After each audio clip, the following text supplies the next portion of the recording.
नमस्कार साथियों, स्वागत है आप सबों का सरल संस्कृत संभाषण यूट्यूब चैनल पे। साथियों, हम सब भारतीय दर्शन का अध्ययन कर रहे हैं।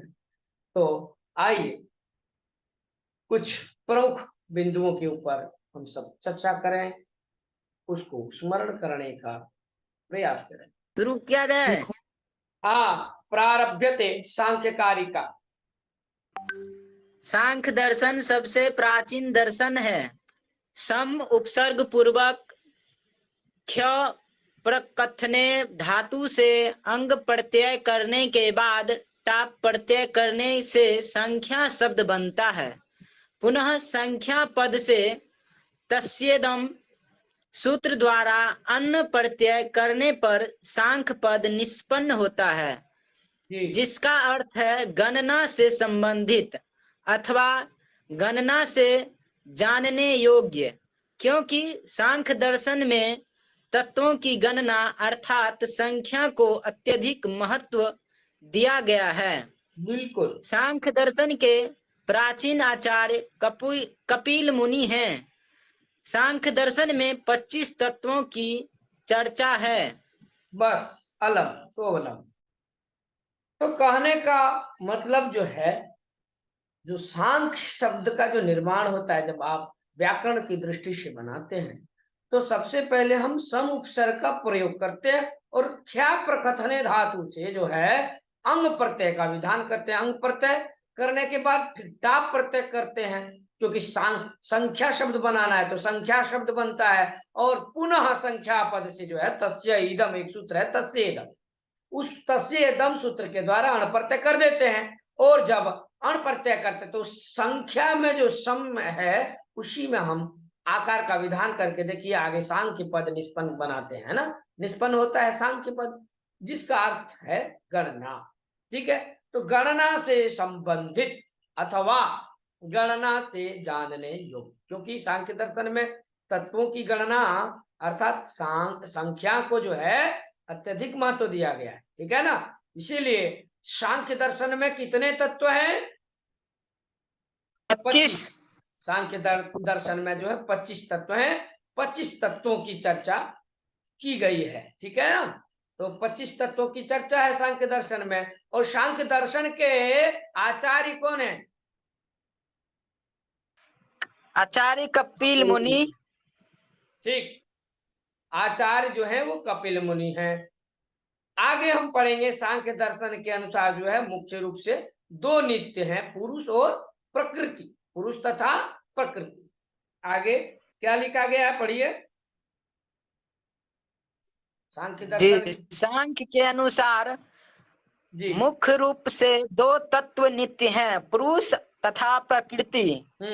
सांख्य के प्रमुख आचार्य कपिल, आसुरी, पंचशिख, विंध्यवासी, जैगिसव्य, वार्ष्णेय, ईश्वर कृष्ण आदि हैं। सांख्य के प्रमुख केवल कपिल को ही आप याद न रखें, अपितु आप आसुरी, पंचशिख, विंध्यवासी, जैगिसव्य और वार्ष्णेय, ईश्वर कृष्ण आदि को जो है याद रखेंगे। आगे क्या कह रहे हैं सांख्य दर्शन के? सांख्य दर्शन के प्रमुख ग्रंथ सांख्य सूत्र, षट्टी तंत्र, राजवार्तिक, एपिक, सांख्य, अर्वाचीन, सांख्य सूत्र आदि है। हाँ, इसके प्रमुख ग्रंथ हैं सांख्य सूत्र। अर्वाचीन मतलब क्या होता है महोदय जी? अर्वाचीन जो है, अर्वाचीन सांख्य सूत्र आदि, अर्वाचीन ग्रंथ का नाम है। ठीक है, पूर्वाचीन, अर्वाचीन, जैसे हम लोग अर्वाचीन ऋषि कहते हैं ना, अर्वाचीन ऋषि। तो यह जो अर्वाचीन आप देख रहे हैं ये पुराने ऋषियों के ही नाम है, उसी पे आधारित ये जो है ग्रंथ आदि ये नाम है। तो इसीलिए अर्वाचीन यहाँ आपको देखने को मिल रहा है। ठीक है, एपिक सांख्य, एपिक सांख्य भी जो है ये क्या है, अन्य प्रमुख ग्रंथ। तो षष्टी तंत्र, सांख्य सूत्र। ठीक है, इसके बाद भार्गवी पढ़ो। क्या लिखा है सांख्य सूत्र की जो टीकाएं हैं उसको बोलो। सांख्य दर्शन के प्रमुख ग्रंथ। सांख्य सूत्र की प्रमुख टीकाएं। हाँ अनिरुद्ध वृत्ति सार, सांख्य वृत्ति सार, सांख्य प्रवचन भाष्य, लघु सांख्य वृत्ति, तत्व समास अथवा समास सूत्र है। ये सारे टीकाएं हैं। इन टीका ग्रंथों के नाम आप अवश्य ही याद रखेंगे। सांख्य वृत्ति सार, सांख्य प्रवचन भाष्य, अनिरुद्ध वृत्ति सार, लघु सांख्य वृत्ति। ठीक है, आगे क्या है? सांख्य कारिका सांख्य दर्शन का प्रकरण ग्रंथ है, जिसके लेखक ईश्वर कृष्ण है। जब भी पूछा जाए सांख्य कारिका किस प्रकार का ग्रंथ है, तो क्या कहोगे? प्रकरण ग्रंथ। दर्शन का प्रकरण ग्रंथ। हाँ, तो और सांख्य कारिका के लेखक कौन है? ईश्वर कृष्ण। आगे बताओ, ईश्वर कृष्ण के गुरु का नाम क्या है? ईश्वर कृष्ण के गुरु पंच सिख माने जाते हैं। ठीक है, पंच सिख के गुरु आसुरी माने जाते हैं। ठीक है। सांख्य कारिका में 70 कारिकाएं हैं, जो आर्या छंद में निबद्ध है। हाँ, आर्या छंद में जो है सारी कारिकाएं निबद्ध है। कभी कभी प्रश्न देखने को मिलता है, इस सांख्य कारिका में कौन सा छंद है, किस छंद का अधिक प्रयोग किया गया है, तो आर्या बोलेंगे। और जब पूछा जाए जो ईश्वर कृष्ण के गुरु पंचसिक जी हैं, उनके गुरु कौन है, तो क्या कहोगे? आसुरी। आसुरी, बिल्कुल सही है। सांख्य कारिका का दूसरा नाम क्या है, अपर नाम? बोलो, सांख्य कारिका के अपर नाम क्या है, उनको बोलो।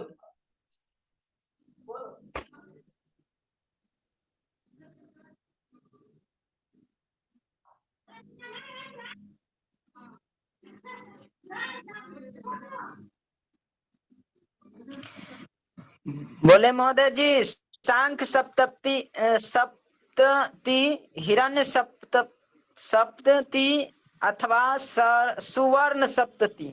बिल्कुल, देखो 70 जो है कारिकाएं हैं सांख्य कारिका में, और जो आर्या छंद में निबद्ध हैं। ठीक है, और इसी के साथ कह रहे हैं, ये जो सांख्य कारिका है जिसकी हम चर्चा कर रहे हैं और जिसके लेखक ईश्वर कृष्ण जी हैं, बोले ईश्वर कृष्ण के द्वारा जो रचा गया जो यह ग्रंथ सांख्य कारिका है, इसको हम सांख्य सप्तति भी कहते हैं, हिरण्य सप्तति भी कहते हैं, अथवा सुवर्ण सप्तति कहते हैं। कभी भी आप इसे भूले ना, सांख्य सप्तति भी सांख्य कारिका ही है, अथवा हिरण्य सप्तति कहे तो सांख्य कारिका ही समझना है, अथवा यदि सुवर्ण सप्तति कहे तो क्या समझना है?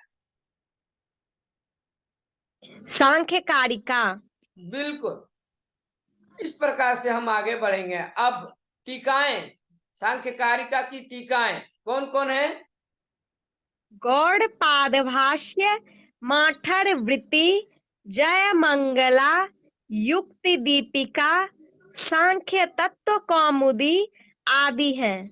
बिल्कुल, कई बार जो है यूजीसी नेट परीक्षा में ये जय मंगला जो है इस टीका के विषय में प्रश्न पूछा जाता है। जो है इन टीकाओं में कौन ऐसा टीका है जो सांख्य कारिका की टीकाएं हैं, प्रश्न बना सकता है भिन्न भिन्न प्रकार से। तो इन टीकाओं को याद कर लेना, माठर वृत्ति अथवा जयमंगला अथवा युक्ति दीपिका, गौड़पाद भाष्य। ठीक है, गौड़पाद भाष्य, माठर वृत्ति, जयमंगला, युक्ति दीपिका, ये किसकी टीकाएं हैं? सांख्य कारिका। सांख्य कारिका की। ठीक है, और कह रहे सांख्य तत्व कौमुदी आदि है। सांख्य तत्व कौमुदी जो है ये क्या है, प्रश्न पूछा जाएगा, सांख्य तत्व कौमुदी क्या है? सांख्य कारिका की टीकाएं। बिल्कुल, सांख्य कारिका की टीका है। 7 का आगे क्या लिखा है, पढ़ो। सत्य कार्यवाद सांख्य दर्शन का प्रमुख सिद्धांत है, जो छांदोग्योपनिषद में भी प्राप्त होता है। बिल्कुल, जो छांदोग्य उपनिषद में, जब आप छांदोग्य उपनिषद पढ़ेंगे तो उसमें जो है यह सत्कार्यवाद सांख्य दर्शन का प्रमुख सिद्धांत है, जिसका जो है जिसकी चर्चा की गई है। अब देखो इसके कितने दो प्रमुख सिद्धांत, कितने सिद्धांत हैं प्रमुख दो सिद्धांत इसके? प्रमुख सिद्धांत हैं, कौन कौन? सत्य कार्यवाद एवं पुरुष बहुत्व। ठीक है, आगे? सांख्य दर्शन के अनुसार त्रिविध दुख है, आध्यात्मिक, आदि भौतिक, आदि दैविक। तीन प्रकार के दुख हैं, आध्यात्मिक, आधि भौतिक और आधि दैविक। ठीक है, आगे क्या है? दुख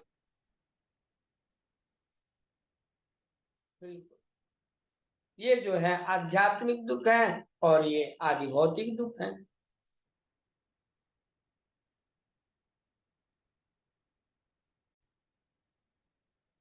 तो आध्यात्मिक दुख के अंतर्गत काम, क्रोध, लोभ, मोह, ईर्ष्या, भय, विषाद आदि। और कह रहा दुखों से इन आध्यात्मिक है ना, ये जो दुख काम, क्रोध, लोभ, मोह, ईर्ष्या, भय, विषाद है, बोले ये विषाद आदि से जो होने वाला दुख है, इन्हीं दुखों को हम आध्यात्मिक दुख कहेंगे। और आदि भौतिक दुख किसे कहेंगे? बोले जब मनुष्य, पशु, सर्प आदि से जो होने वाला दुख है, यही आदि भौतिक दुख है। ठीक है, आगे बढ़ेंगे मित्रों। तो इस प्रकार से हम लोगों ने कुछ महत्वपूर्ण अंशों को देखा और फिर हम इसके बाद नेक्स्ट क्लास में मिलेंगे, फिर कुछ वीवीआई विषयों को लेकर के आएंगे। आज के लिए इतना ही साथियों, देखना ना भूलें यूं ही आप मेरे साथ जब तक परीक्षा न होती है तब तक आप लगे रहें, मेहनत करें, आश बनाए रखें, अवश्य सफलता मिलेगी। जाते जाते यही कहूंगा, पहली बार चैनल को देख रहे होंगे तो सब्सक्राइब करेंगे, नोटिफिकेशन बटन को ऑन करेंगे और अन्य साथियों तक शेयर करेंगे। नमो नमः। जय तु संस्कृतम, जय तु भारत।